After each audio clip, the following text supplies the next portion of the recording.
Hey, everybody. Welcome to episode number 19 of the Audible Farm podcast. This episode is brought to you by New Revolt Promotions. New Revolt Promotions' goal is to help young artists find an audience and become established in the local community by putting them on stage and helping them connect with other artists. New Revolt's next show is February 24th at Rats Records. That's in Des Moines. There's going to be 3 brand new local bands there playing alongside the Astro Bastards. To find more information about this show and all the New Revolt Promotions stuff, go to their Facebook page. If you know somebody that's looking to get into that local music scene, maybe want to play some shows, got a new band, go ahead and message New Revolt Promotions or send them an email. The email at New Revolt Promotions is kobymurray@gmail.com. I'm going to put that down in the description section for everybody to check it out. Super happy to have New Revolt Promotions sponsoring a podcast. We got our very first sponsor for an episode.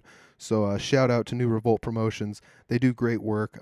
Stoked to see some of their bands play. I did an interview with Kobe not too long ago. He's a great guy. I just absolutely love having him around the scene. Anything to help out the scene, I absolutely love it. So go ahead, check out New Revolt Promotions Facebook page. Give him an email if you got a band and you want to play somewhere, in the Des Moines area. He could definitely help you out. So thanks again to New Revolt Promotions for sponsoring this episode of the podcast. On episode 19, I do have an awesome guest this week. It's Erich Tran. Erich Tran is the guy for Tranzig. If you've never heard of Tranzig, it's a metal band based out of Des Moines, Iowa, and Erich does all of the instrumentals for the album. He plays select live shows around. He gathered some musicians from the area, and we talk about that. To play live shows, he can't play everything, so he's got to get some buddies to come help him out, and we talk about how he wrote the album, who helps him play the music, everything about it. This is a great episode. I've been waiting to sit down with Erich Tran for quite a while now. He's got a huge show announcement. It's coming up right in the beginning of the podcast. So, make sure you check it out. Thanks again to New Revolt Promotions. And this is episode 19 with Erich Tran. It's the Audible Farm podcast with your host, Peter Stockdale.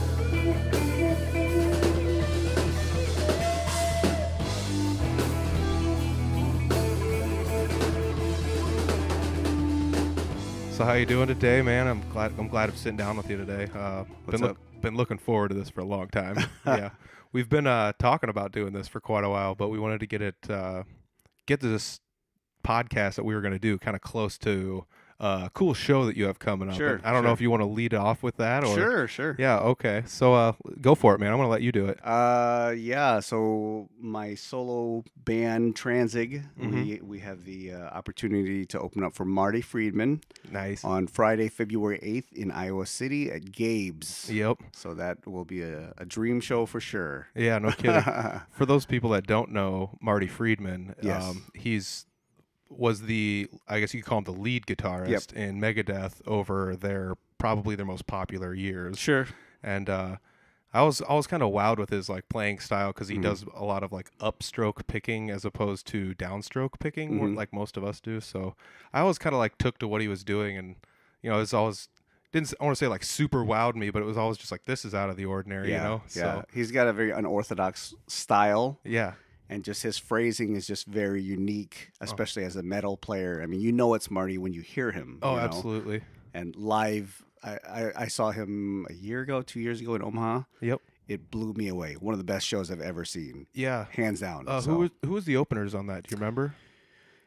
Oh, Because I saw him last year, and I think Scale the Summit was the opener, something maybe? like that. I honestly don't remember since I just went for Marty. Yeah, honestly. I totally. But I saw the openers, but I had to remember. I totally get you.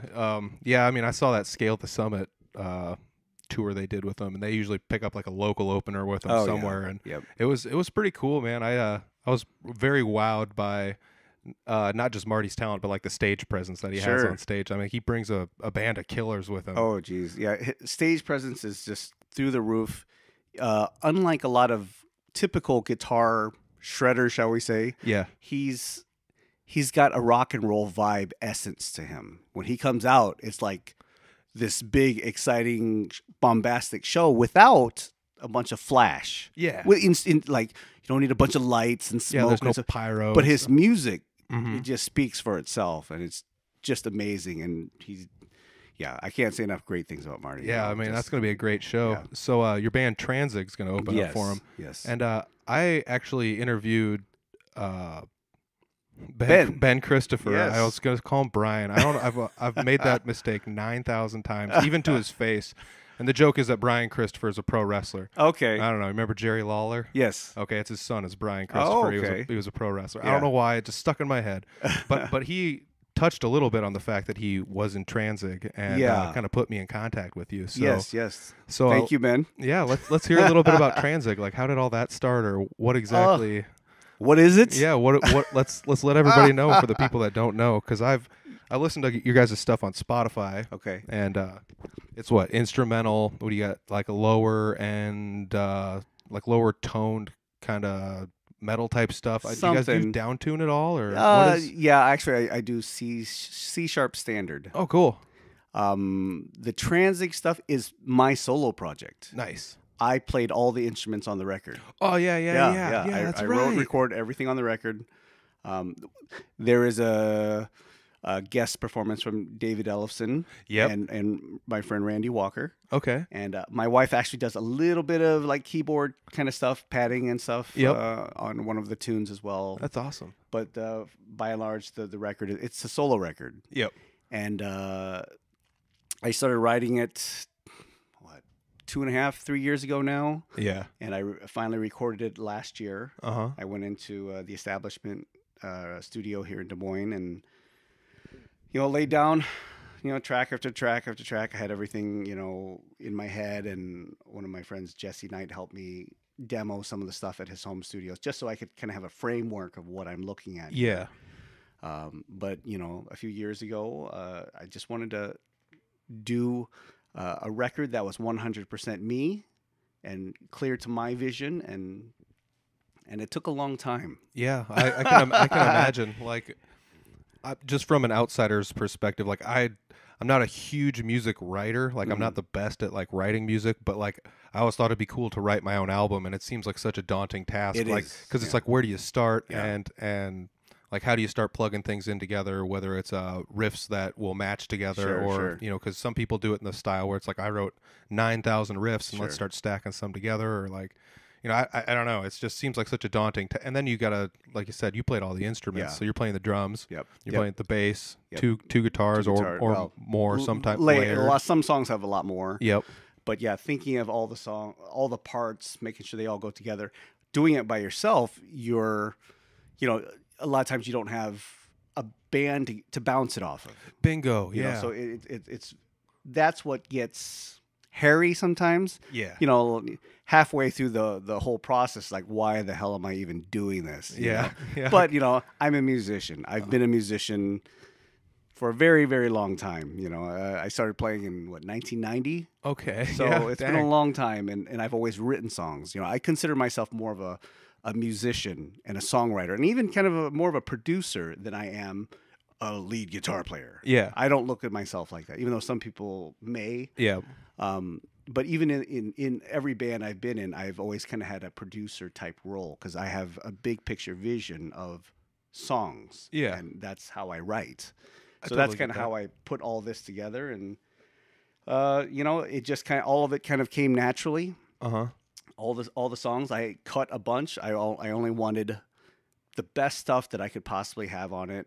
Uh-huh. And when it was all said and done, the way it was sequenced and everything, it kind of turned out to be a concept, if you will. It's not really a concept, but the way the sequencing of the album flows, it sounds like one huge song. Uh-huh. If that makes sense. Yeah, I totally get that. So it kind of takes you on like a heavy metal journey. Yeah.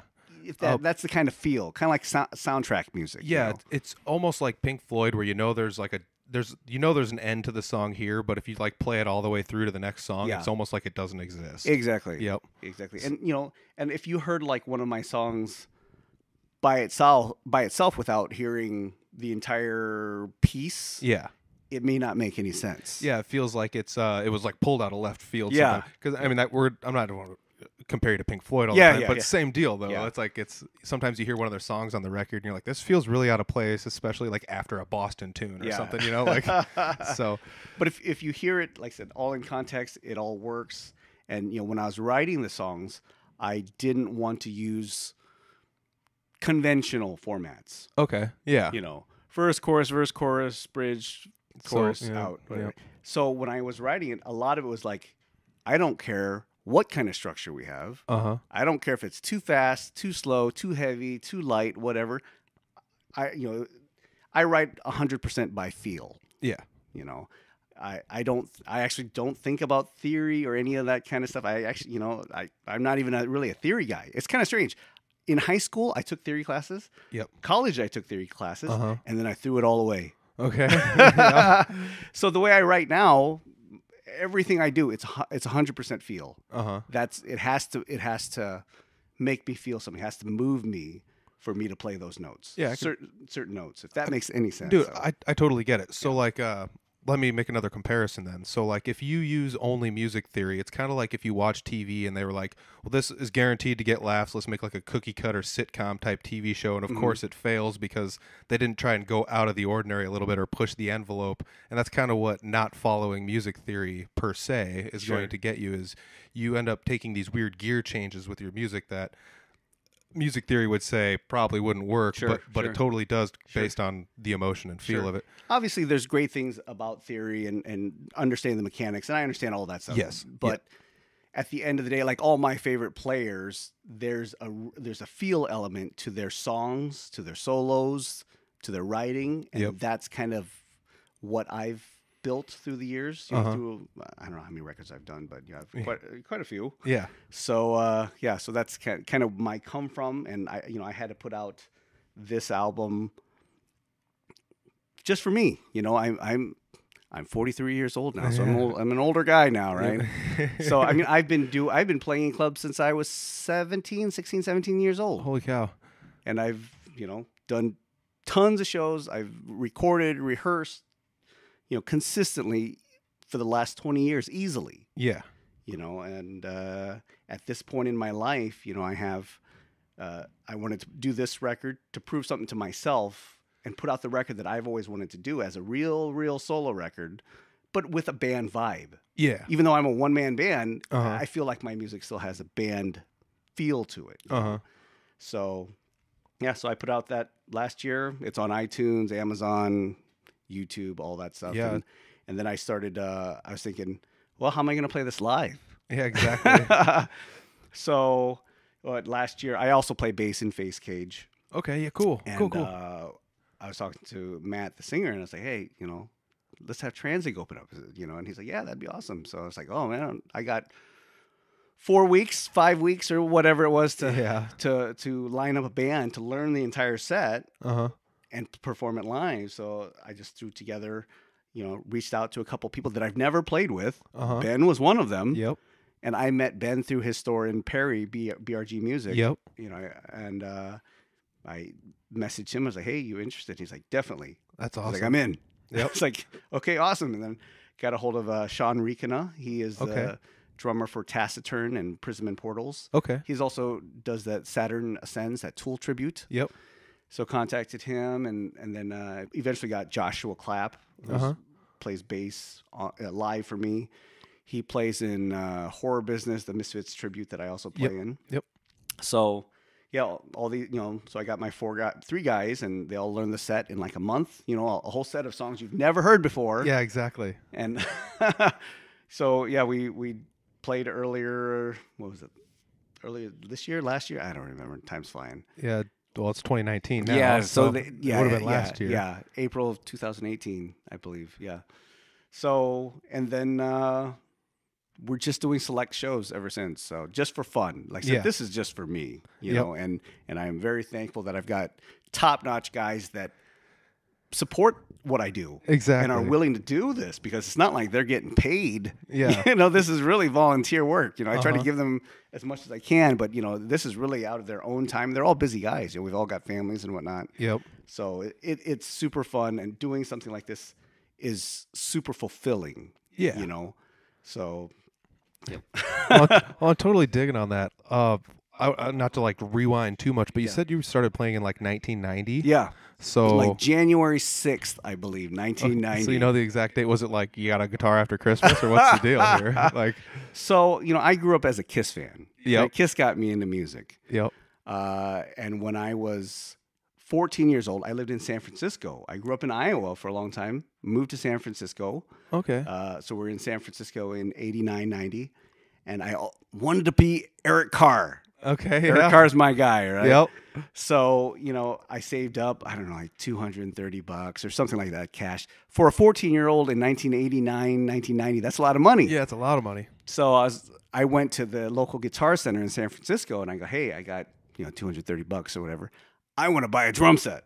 Yeah. Yeah. And the guy was like, oh, we might be able to get you a couple cymbals. Yeah, no kidding. And then I was like, okay, well, Kiss plays guitars. I'll buy a guitar. So I played guitar by default. Oh, man, that's crazy. So you really actually wanted to be a drummer. Yes, yeah. So that's why I'm still a drummer at heart. Yeah. So I still play drums now. But Yep. So I ended up buying a Kramer XL3 and a Fender tiny, 8-inch speaker combo amp. Yeah. And I just started playing guitar that year, just out of nowhere. Uh-huh. And then, that year I also saw my first concert, which was Death Angel at the Warfield in San Francisco. Cool. So I've cool. got the thrash metal in my blood, Yeah, kidding. no kidding. The Bay Area and whatnot. So that's when I started playing. Mm-hmm. And then in high school, played all kinds of different bands. I had my first band in San Francisco. It was called Ravage. We were kind of like a Death Angel ripoff. There you go. Yeah, yep. A bunch of Asian guys. You had long hair. But it was awesome. And then, like I said, high school, played with my friends in high school. Then I got into a death metal band from Omaha. I played in there for a while in high school, and then just played through a bunch of other bands since then. Yeah. So yeah. So you started with the guitar, obviously, Mm-hmm. even though you kind of wanted to play with the drums. Like, when did you like end up getting a drum set not too long afterwards, Yeah. or was it like one of your bandmates? You just jumped on his set and Both. played sometimes. Everything. I ended up getting kind of a crappy pieced together drum set when I was like 16 or 17 when we moved back to Iowa. Yeah. Kind of had that pieced together for a couple years, and then I got my kit that I had. Well, no, I got another kit before then. Early 2000s or so, I ended up buying another kit. After I had graduated college and everything. So I got my kit again and just been playing ever since. And, I played drums in a lot of the tribute bands I've been in. I played drums in my last band that I was in before this. Oh, that's cool. And guitar, excuse me. I did, both. So Not at the same time. On no, stage. yeah, Okay. exactly. Like wrote and recorded it in the studio and all that kind of stuff. Yep. And also do guitar. So Yep. I think that kind of prepped me for having a big picture vision of songwriting. Yeah. Because I understood the rhythm section too. Exactly. Instead of just the guitar. Yeah. Like when you started, there's no internet around. Correct. So let's walk me through that, because I started when I was like, 15, 16, somewhere in there. I didn't always play through my 20s, but I still had the internet, even though it was in its infancy. I still had somewhere to go to try to like reach out into the void to find something. So, So I mean, there is that, but like, do you go guitar magazines? Did you take lessons? When I started? Yeah. Oh, so when I first started, it was watching Kiss Animalize, the VHS live concert. Yeah. VHS tape. So I learned by watching. That's awesome. Watching and listening. That's crazy. And then I bought like a couple books, just kind of get you started, heavy metal guitar books. Yeah. And then I ended up buying like a Metal Method, Doug Marks VHS tape. Yep. If you remember that from back in the day, the originals. I do actually remember those, because he's putting new ones out. New one, yes. Yeah. I saw that. I was like, oh my God. Yeah. And the crazy was, I was like, I got to go find these old videos. So I start looking them up, and I'm like, well, no wonder these guys are all super shredders. He showed them all these fun, simple patterns to go through. Yeah. It's a great way to start playing. And I bought the VHS tape. I took a couple lessons in high school from my friend Sam Allen. But largely it's just me doing my own thing. And just by guitar magazines. Yeah, exactly. Yeah. Because like I said, when it was 1990, so there's none of that around, and that's all you get. You get guitar magazines videos and just once in a while you might see a live concert. Yep. And just watch. I just studying what they were doing. That's how I learned. That's crazy. Yeah. Like, I mean, that's something that I guess I don't know if it's a blessing to do it that way, but I feel like having the internet and having like almost every tab available for you just kind of deletes some of the learning experience maybe that musicians go through. Because like when I started, it was just like go online, print off a tab. It's like, sweet, now I can play a Sum 41 song or something. Like, I mean, that's awesome that nowadays you can go online and learn any song, any technique, anything at just right there. That part is great.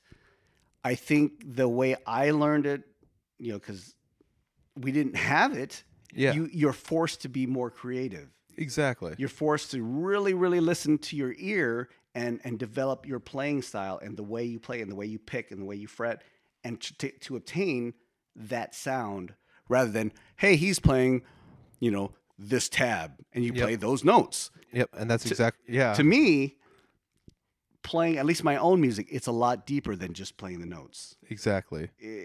Like I said, I have to feel every single note that I play. Yep. Even if it's fast, if it's slow, it doesn't matter. And I think because my ear is hypersensitive, it drives me crazy, and it has also helped me as a musician, right? Yeah. Being so meticulous, because that's how I learned. I had to listen really closely and watch really closely to figure stuff out. Yeah. Do you think that leads you to be a little harder on yourself than you think you normally? I mean, possibly. Because I always wondered like where the line is drawn. Because I feel like a lot of musicians are pretty self-conscious. Sure. And it seems like some of the more talented ones are some of the most self-conscious because they won't go out of their way to be super flashy and show-offy most of the time, even though they very well deserve to be or could be. But like, I mean, myself, I have to rely on being a little more high energy, being in a punk band and being the rhythm guitarist because I don't get to be shreddy or do anything super fun. So I was trying to figure out like where the lines are always drawn on that, being a little bit more like, is being hard on yourself a good thing, or is that what you think you would kind of relate it to, or like picking these notes out and being so picky about what you're going to choose as, I mean, just as far as like note sequencing or something like that? I think it's good. It's good to a point. Yeah. You don't want to go past the line and then you're just frozen. Where all of a sudden it's just detrimental. But like anything, like constructive criticism. Yeah. If you're honest enough with yourself to go, you know what, this really doesn't sound very good. Okay. Yeah. and take the time and figure it out and see if there's any emotional connection to what you're playing. And then once you find it, you're like, there it is. Yeah. I love it. But I know any time that I've overthought a riff or a lick or whatever, like I thought it out without going with my gut. It always sounds like that to me. It sounds too mechanical or too thought out. Yep. So, but being critical of yourself, I think, is good. But you can't let it control everything. You know what I mean? You can't let it overrun your creativity. Like, everything sucks. Everything sucks. You can't be like that. Yeah. But, let your creativity flow. And then I kind of use both sides. The creative side where ideas just run wild. Yep. And then if I can find like a spark in that, then I put it together. And then once I start getting a structure and all that, then I start stepping back and then I go, okay, now it's the analytical side. Yep. Okay, let's trim this up. Let's extend this. That lick is kind of now let's change it. But as long as that initial spark is still in there, then that usually works, at least for me. So I think you need to be aware of yourself to improve, to grow as a musician and stuff, but don't beat yourself up because everybody makes mistakes. Yeah. Every professional makes mistakes. Yep. And I've done a lot of gigs, played all over, done some really big gigs. I've seen professionals left and right make errors, live as well. So, even Stevie Wonder's like, there's a mistake on that record.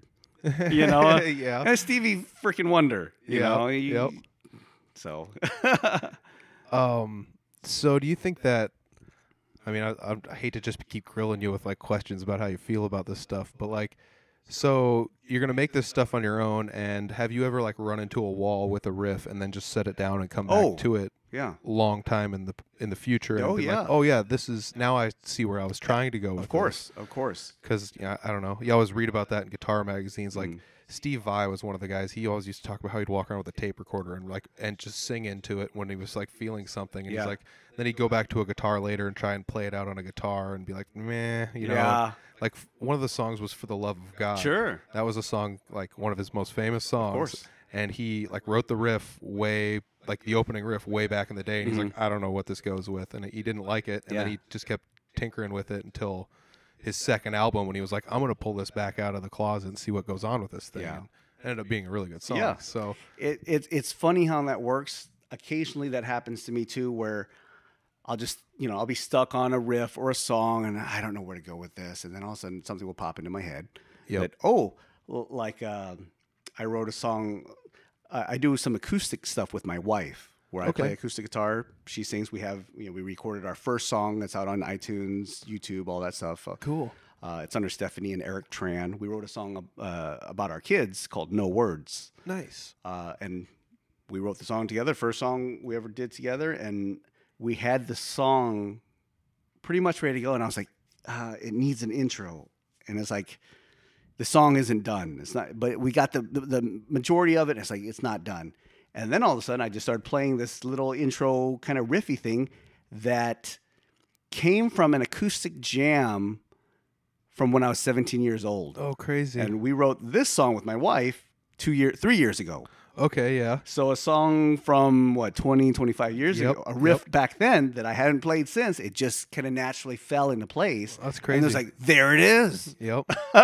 So it wasn't even a riff that you had like pre-recorded and set aside. It was just something you kind of pulled out of past memory from playing. It was kind of like an acoustic jam that me and my friend Mike, one of my old best friends, we used to jam like thrash metal stuff, death metal stuff, and sometimes we just jam on acoustic whatevers. Yep. And I think I have some video of that somewhere. Oh, that's crazy. But it just came and it just fit perfect, and now it's on the song. It's like you said, it sometimes just takes the right thing to pull everything together. Yeah, that's pretty crazy. Yeah. I guess I didn't know that you and your wife were, both musicians in your own rights. Yep. I didn't know you guys had recorded a song. Yeah, I'll send you some links or something. Yeah, I'll definitely put them in the description of this too. Yeah. Let people get a shot at it. Yeah. So yeah, I mean, I do that. I've done a couple tribute bands. I'm doing a horror business, which is a Misfits tribute. That's the most recent thing I've done. Yep. I do a little bit of my record. My Tranzig stuff is actually on. It's called Molten. Molten is David Ellefson's imprint on a company called APM Music. Okay. APM Music is out of California, LA. They do music for soundtracks, movies, video games, sporting events, or whatever. Okay. He actually offered to have me put my record on under his imprint, his Molten imprint. Yep. So now that people can actually license my music for all those different things, that's crazy. which is perfect for my record because my record is kind of like a soundtrack in itself. Yeah. So this came about a few months back, and I haven't really talked about it too much, but there it is. That's pretty crazy. That's really cool. Yeah. And so like for people that don't know Dave Ellefson, bassist in Megadeth. Correct. So do you think that had something to do with how you got a hold, like Marty got a hold of you? Or No. Or? The Marty thing came from the promoter from the show from Metro Concerts. That's such a happy coincidence. When are you gonna collaborate with Dave Mustaine or something on something next year? As far as the APM music, that's my relationship with David Ellefson. I've supplied riffs and ideas for his songs and pieces of music that he puts up on APM Music as well. Well, that's cool. He and Randy do a thing where they record pieces of music, all kinds of different music, to be licensed, and I've contributed to some of those songs, and they'll send me some raw tracks, and I work with them, and if they like it, they use it. If they don't, it's cool too. That's cool, man. Yeah, just to have the opportunity to do that's probably pretty sweet. It's pretty cool. It's pretty cool. Do you have like a specific like genre that you prefer to play? I mean, like I know you as more like a metal kind of a guitarist, but like You said you were in a Misfits tribute band. Yeah, I play drums for that. That's not metal music. Yeah, so like, do you have something you prefer? Like, what was like the first thing you started with? Because I mean, Death Angel, we talked about that a little bit. So you, in terms of Tranzig or myself, or what? just anything, because you're making this kind of music that you were talking with Dave Ellefson. It doesn't really sound like it's, metal music. Yeah, I mean, he and Randy write it. Yeah, and then I just add a little icing to the cake. Nice. Yeah. They just gonna let me run wild and do my thing, and then if they want to use it, they use it. If they don't, then they don't. But as far as me as a player, as a musician, I'm a rock guy. Yeah. Hard rock, heavy metal. Yep. Whatever. But it's all encompassing to thrash metal and death metal. Yeah. I listen to it all. I do some acoustic stuff as well. Yeah. Obviously. Even with my metal, heavy metal, I'm a heavy metal guitar player, whatever. Yep. But even within that metal, I've always had an ear for melody and harmony and movement of music, rather than just straight pummeling, which I love too. Yeah. But that's kind of my come from. Yep. So. I kind of get you there, because there is something to say about like going out and playing a set and just sledgehammering everyone to death and just being like, yeah, dude. And I've done that. Yeah, I mean, this was like every song is a gut punch. But sometimes, like, I always thought it was kind of crazy when you would go watch those kind of bands and then they'd pull something out of their hat where it was like, how do you guys shred, but yet you still have so much control to be so articulate and even to play something slow that doesn't seem to not fit the mold. Sure. So I mean, that was a big reason for Tranzig, because I wanted to do exactly what I wanted in terms of my overall vision, which it kind of encompasses all of my influences, from rock to death metal to instrumental clean stuff. Yep. So it was a good release. Yeah. I mean, it's a great album. Oh, I mean, thank you. I've definitely done my fair share of listening to it. Good. So I also got to snag some tickets for that Marty Okay. Friedman show. So I don't know if you've got any with you. Yes. Okay, I was gonna say, otherwise I'll have to go hit up Ben for some of those. But yeah, I mean, let's like, just again for people that I mean, maybe if they kind of pass through it at the beginning, let's talk about that one. Like, that was when it was February 8th of the Marty show. Yeah. Marty Friedman show is February 8th at Gabe's in Iowa City. Yeah, that was a Friday. It's a Friday night. I believe we're going on 2nd, which is Tranzig. Obviously, my last name is Tran, Erich Tran. Yep. In high school, some of my friends used to call me Tranzig because I was a huge Danzig fan. Okay. And I still am a huge Danzig fan. Yep. I love Danzig. And when I was trying to think of a name for my solo projects, I was like, okay, what do I want to do? Just call it my name, Erich Tran, or do I come up with some evil name or whatever? Yeah. And everything I came up with was like, this is stupid. This has no meaning, no nothing. Yeah. And then that hit me. I was like, huh. I contacted my friend Jason Handy, who did the logo for me, and that's cool. It's obviously Kiss inspired. Yep. Yeah. Well, dude, I can tell you're a big Kiss fan. Yeah. So that's where Tranzig was made and formed, and there it is. That's crazy. I guess the first time I heard of Tranzig, I had no clue. Like, I don't, like, what the hell, like, and then Sean Oakes. Oh we call him Sean Jovi. Sean Jovi, yes. Yeah, Sean Oakes was like, dude, you gotta check it out. So of course, I check it out, and it's like, damn, this is actually really good stuff. So I slowly figured out who you were, and I was talking to Ben in one of the first podcasts. So, it was kind of crazy to just be like, holy cow, this stretches further than I thought it did, originally. Yeah. But the name's kind of crazy. Like, do you think it scares people off hearing the name? I think so. I think people are just like, I don't know what this is. Should I click on it? Me? Yeah. Well, it's like one of those things, you don't want to walk into a situation you don't know what. Exactly. You might not know what's getting involved in. Exactly. But yeah, at the same time, there's a history behind the name. There's meaning behind it. I think it's a fun name, and I think if going this route or going a bland route like some other whatever. Yeah, some there's BS too many name. people that have the Erich Tran band, or Erich Tran and his band of Misfits, and the experience. Yeah, and I also feel like people that want to create those solo bands end up coming up with this really long contrived name that, like you said, doesn't necessarily mean anything. Exactly. It was like a name that was made for the genre of music that they were trying to stab at, or something like that. And I mean, that's nothing against anybody. Exactly. I'm not good at naming bands. I'm in a band named Three Finger Betty, so like, come on, like. Coming up with a band name is very difficult. Dude, it's tough because you're stuck with it. You're stuck with it, and most things have been used. Yeah. Most things have been used. So, and if you come up with something, you might as well like it. You know? So, at least with something like this, well, if people are searching for it, they won't get it confused with something else. Exactly. They'll definitely know exactly what it is. Yeah. I mean, like going to find it, and you are everywhere. You got social media all over the place. Sure. Yeah. There's Facebook, Instagram. I don't think you're on Twitter. No. I mean, Twitter's kind of dying, even though I still love being on Twitter. I'm trying to get off social media as much as possible. Don't blame you, man. I do it still, for to stay in contact with friends and a little bit for the music and stuff. But my life is so busy now. I don't have time to. Just sit there all day on your lunch break and hammer through Facebook for an hour. Like I said, I'm 43 now. I've spent a good 25 years, 30 years of my life with music as a prime focus in my life. Yep. And I've done it for a very long time, and I still love doing it. Oh yeah.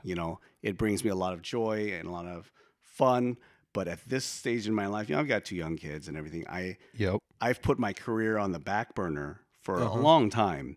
So in these last 2 years, I've been turning that ship around. So that's been my big focus. So I mean, lately. that's a noble endeavor to put your, I don't know what to say, like main hobby, but like the main thing you do in your life. Is easily music, and then you have to put that on the back burner for something else that actually should be the main thing in your life, which is your family. Yeah. So like, I mean, I always thought that'd be like a weird transition to make, to be something that's mostly a full-time musician and then like start a family, or like something like that. It'd be difficult to split your time up. It's very, very difficult. That's why that's why most musicians drop off when you're 25. Yeah. Because if you remember being 25, a lot of your musicians friends from high school and college, they stop playing because they get married and have kids and all this stuff. Yep. It's busy, and I've been able to maintain it for a very, very long time. Yeah. But now it's, at this stage of my life, you look at life differently. You look at your mortality differently. Exactly. You look at your kids and look at how fast they're growing up. It's like, I don't want to miss this. Yeah. Playing to 10 people a night every freaking night or whatever. I don't want to miss my kids growing up just for that. Exactly. So that's where my focus is. I mean, I totally get it, man. It's nothing against the music scene, and it's nothing against the fact that sometimes people don't show up to shows depending on what night it is. But like, I see where you're weighing your option of going out for a sometimes small payday with sometimes small exposure. Yeah, that's why I do it for me now. 100% is every show I do is because I want to do. Bingo. It is like I said, doing this Tranzig stuff and doing the acoustic stuff with my wife is the most fulfilling thing I've ever done musically. Awesome. I mean, I just feel so connected to it 100%. Yep. And like I said, it's just great in that aspect, but I can't afford to play to 20 people a night. Yeah. At this age, at this stage in my life. Yeah. You just can't do that every week or twice a month or Tuesdays or whatever. I've gone long enough. Yeah.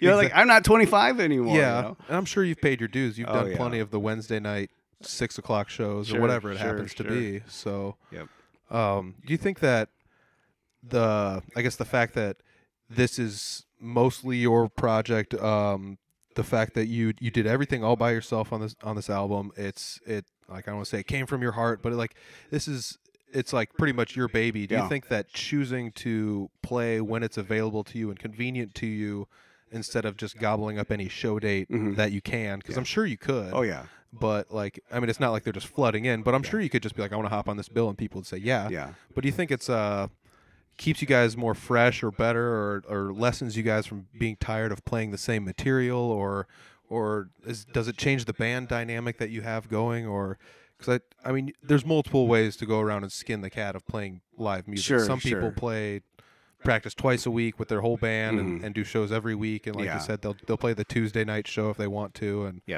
But I've done that for years of playing, practicing 2-3 nights a week, doing shows constantly, and as far as Tranzig, what I do now, we will probably play in Des Moines maybe 2 times a year. Yeah. Maybe 3 times if it's a really good show. Yep. But we're very, very, very selective because one, I don't want to burn myself out and here's the same old set again. And you don't want to overexpose yourself too. There's so much going on.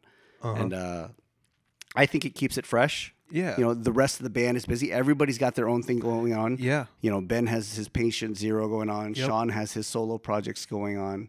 So, like I said, for everybody to give up time to just do this, it's a lot. It's a big endeavor. Yeah. So, we don't want to do it too much. I mean, we'll play out of town more, when we want. If somebody throws me an offer, I'll seriously consider it. And then go from there. And that's not to say you're just the kind of guy that turns down, 9 out of 10 offers you get or something like that. But it's also, I get exactly what you're saying. You got a family, you've put all this work into this album, and you've got guys that can do it, but everybody's also busy. Exactly. So you got to, I tried to book you guys on a show on super short notice. Yes. You guys can't pull that kind of stuff because it's just, you guys all have your own lives. Yep. It is tough. And, I'd love to play a show with you sometime, which maybe, so like, but I totally get it, man, because you gotta. It's not like I don't know. Maybe it's The Economist. I took a couple economy classes in college recently, and you got to weigh your cost and benefit, man. And the cost is not getting to spend time with your family, or getting a couple extra hours in at work, or something like that. Sure. So and you don't. I don't like. It's like I said. It's nothing against promoters or the way musicians get paid out, but you don't want to go do that for the lack of exposure. So exactly. And I think. I'm in Unity, and we do the same thing. We select our shows since everybody's from all across the state, or at least they were at one point in time. And it felt really nice to only play one show every other month, or a month, one a month or something like that, as opposed to Three Finger Betty for. Last year it was every other week we played a show, and it's not like it does burn you out, but you kind of get tired of just like driving down, and then it's like. There's 20 people here, and 14 of them were the same people that were here 2 weeks ago when we were at a different place. Yeah, and 14 of them are the other bands. Yeah, exactly. That too, right? And it does get kind of tough, but it gets tougher as you get older and as you have kids and everything. And at this point in my life, I look at everything I do. It has to be either fun, fulfilling, or it needs to pay me money. Yeah. Right? One of those 3, or preferably all 3 would be awesome. Yeah, that'd be crazy, yeah. But it has to meet one of those 3 criteria for me to do anything anymore, at this stage in my life. Like I said, things are just different now. You start realizing things, and people's health starts declining and all that kind of stuff, your friends and your family, and, it just starts making you think, how do I want to spend my time? Exactly. So I'm very, very particular about what I do now. Yeah, you'd kind of mentioned that earlier about your own mortality, and it's not like you're like, oh, I'm gonna die someday. Yeah. Blah blah blah. But I totally get what you're saying. Yeah. Like I'm 31. Going around the bend to 30 wasn't anything tough, but I am starting to notice that like I am getting a little older. Things change. Yep. I might not be able to deal with as little sleep as I used to, et cetera, et cetera. Late night drives aren't as awesome as they used to be. Yep. Dude, I used to just love them, and now it's just like. And the thing is, I feel like I woke up and I'm 40. Yeah. In my head, I felt like I was 25, 28 for a long time. Yeah. I'm not 25 or 20. Yeah. And I feel the same way, too, to an extent. Recently I've been talking with some people about how if I could go back in time and be 18 again, I think I would if I didn't have to give up, like, the knowledge that I gained since I was 18. That's the hard part. Because I still feel like, pretty much like an 18 to 20-year-old kid just running around. But at the same time, when I sit down and look at the way I acted then compared to now, it's like, why do I act differently? It's because I have logic and like a little bit of life experience. And some maturity. Exactly. Yeah. Yep. So it's like you start to think about that life thing a little bit, and it's kind of crazy when I don't have a family. I have a family. Yeah, I do. I don't have a wife or kids or anything like that. So I don't have any like super obligations like that. So like just kind of hearing that always kind of makes me think about it because I don't know, I'm in Three Finger Betty with John Wad. He's the same way. He just had a kid a couple years ago, so he's starting to spend a lot more time with his daughter, and we're taking less bookings. And there's nothing against him. Yeah. Like, I'm now at the stage where I can understand, you know, whereas if I was like 20, I'd just be like, dude, just book a show. It's like, you know, you live across town. You can leave for 3 hours, but like that's 3 hours on a Friday night where your daughter's watching whatever, you know, she wants to watch. You could sit down and have popcorn with her or whatever, you know. I'm just saying. So like, and you don't get to be there for that. And if you, for musicians that are listening to this, you know, when you do a show out of town, you're blowing your whole day or your whole weekend for one show. Yep. You know, and that's a lot of time. And I've done those, tons of those, and I've loved every minute of it. Yep. But, you know, now things are different. You know, now it's like, yeah, I don't know if it's quite worth that, you know. But when I do my band now, as far as Tranzig, any show I do, I love it. Yeah. I'm having such a great time playing this music, playing with this band. Everybody's awesome. Musician-wise, personality-wise, everybody gets along great. That's good. You know, I think this music is fulfilling for me because it really comes from my soul, if that makes any sense. It really comes from inside. Like if you could stick a microphone into my soul, my albums, that is what you would hear. When you go to the doctor, get a physical, he puts the stethoscope on you, and you hear this album. It starts hearing the Tranzig album. Exactly. I mean, that's how I feel when I hear it. You know, that's a music video idea for you. There you go. Which there might be one coming soon. What? Sweet. That's cool. I dig music videos so much, even especially by like people that put their stuff out independently. Yeah. I mean, it's just awesome. It just furthers the art that you already created. Sure. You know, and it's so cool. It's fun. So we'll see. We'll see. I'm talking to someone now. So. Yeah. I do have to say that you have done a really good job of online supporting your bandmates' endeavors, whether it be their other bands or whether it be like BRG Music or your drummer had a kind of like an electronic album that he had put out, and I even checked that out because I was like, you know what, why not? Let's check this out because it's out of my wheelhouse. We'll see what's up.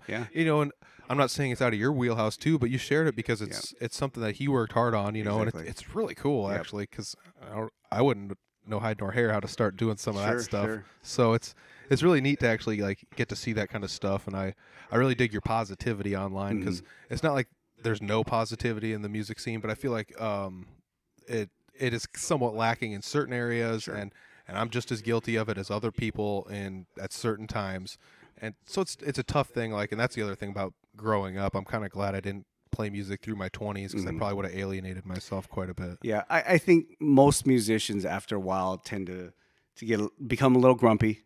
Yeah, you know, because it's a hard road. It is. You know, it is a hard road. It's a lot of fun, and there's a lot of lows in there too. Yep. You know, but I think overall, I've always been very supportive of my friends in the scene, you know, and other bands. And anybody that has ever supported me, I support them 100%. Yeah. You know, and, you know, especially my direct band. Those guys are giving up so much to help me. I'm willing to do, you know, anything to help them out. Absolutely. You know, so that's where a lot of that comes from. And, you know, I've just always been respectful towards other bands because I know what it takes to get out there and perform. It's hard. Yeah. You're giving up a lot to do it. It's tough enough to even get on stage, and then once you get a show booked, it's tough to get the whole band there and to get everybody to do all it. Like it's kind of like wrangling cats, even from within inside. You know, it's you got to find the right group of people that could stand next to each other long enough to learn a set list, and then that are responsible enough to show up at a certain place that they said they would at the time they said they would. And I was talking with Dominic about this.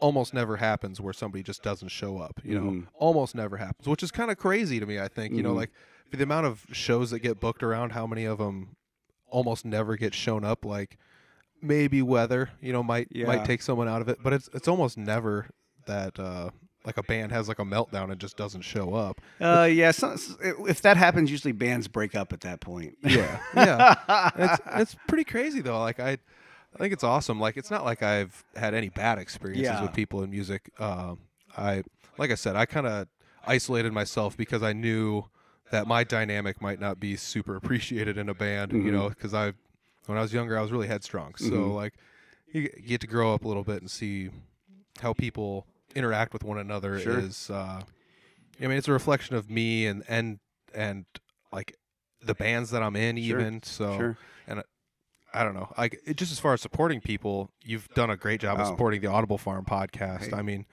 as far as I know, you listen to almost every episode, you like and on almost everything on Facebook. So it's really cool to see that. I appreciate it. Hey, thank you for supporting local bands and doing this. I mean, really, I mean, you're putting your money where your mouth is. You know, everybody's support local music. Hey, you're doing it. Yeah, by doing this. So I think it's way cool. I figured I'm down here enough, and I run into you guys enough, and I'm starting to like figure out who everybody is. So I might as well just.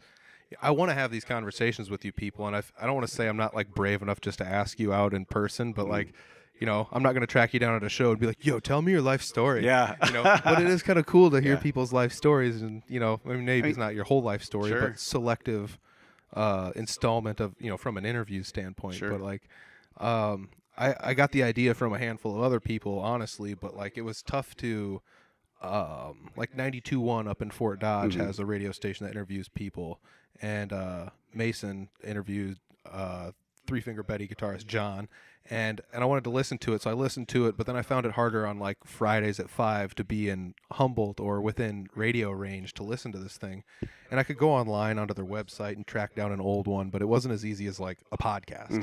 You know, podcasts. I don't know if you listen to podcasts, but that's like all I do on the road now because it's just tons of podcasts all the time. So I just figured, like, why not set something out there? So, like, if, let's say someone wants to listen to me interview you, and instead of just having it's only on this date at this time, and if you missed it, try and hunt it down. So now anybody can go back in time and listen to this if they want to. So I always thought that would be kind of cool, and I wanted someone else to do it, honestly. Like, I didn't want to be the guy that had to go out and do it. It's but a lot of work. It's more work than I thought it was going to be. for the listeners out there, Peter drove, 2.5 hours? Yeah, just over 2 hours in a pretty big snowstorm. In a snowstorm to come to my house here in Des Moines to do this. Yeah. And he's not getting paid. No. So he's doing it for the love of music and local bands and all that stuff. So support him. I mean, I was going to be in town for a show anyways, so we did kill two birds with one stone. But, you know, it's one of those deals. It's not like I'm getting paid thousands of dollars to play a show either, though. So, but yeah, I mean, it's one of those things where I'm really enjoying doing this. Yeah. It's cool to actually get to know people and find out that like, you can find musicians that kind of like know other musicians, or were like maybe in a band with somebody else, you know, 5 years ago and stuff like that. So it's kind of cool to see that and see how everybody kind of knows each other and has interacted with each other a little bit. It's kind of nice to see everybody be positive about it too, for the most part. Yeah, overall it's positive. There's always, you know, some stupid stuff that happens, you know, in every scene, every genre, whatever. Yeah, you know, and that happens in workplaces. That happens everywhere, man. Exactly. I mean, so. But overall, it's pretty positive.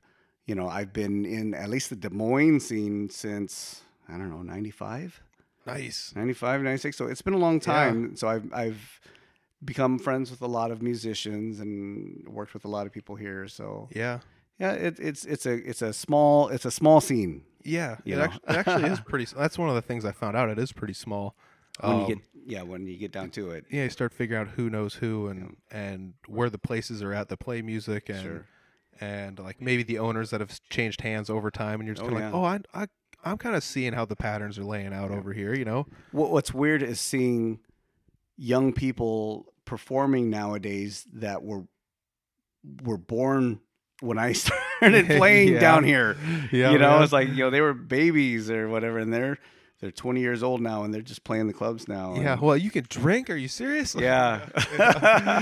No, a lot of time has passed. Dude, and that's the other thing, though. Like, I'm not, like, going out performing, like, tons of shows, doing, like, super intricate, crazy stuff.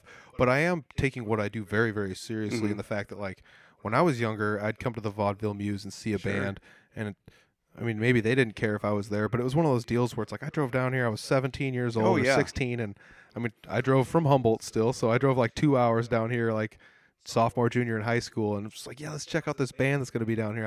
I listened to them online. I found them on MySpace. Oh yeah, you know, and so you go check them out, and it's like, dude, this is so cool. And I it's not that there are always going to be kids like that at shows, but like I always think, what if somebody else is in those shoes watching me now? Sure, I got to give them at least something to enjoy. You know, so it seems like, at least for me, I lived for shows and concerts when I was in high school and early 20s, I lived for it. You Yep. know, in high school, like every Friday, we would drive to Omaha and go to the Ranch Bowl to watch shows. You know, Oh, cool. So in the 90s, you know, I've seen everybody from, you know, Mr. Bungle to Testament to Henry Rollins and cool. Overkill and just Typo Negative, all these bands at the Ranch Bowl. I mean, we would just drive there every freaking weekend during the week. Sometimes if there were shows, I mean, we live for music and local live music. Yeah, you know, I don't see as much of that anymore, unfortunately. You know, for like metal kids just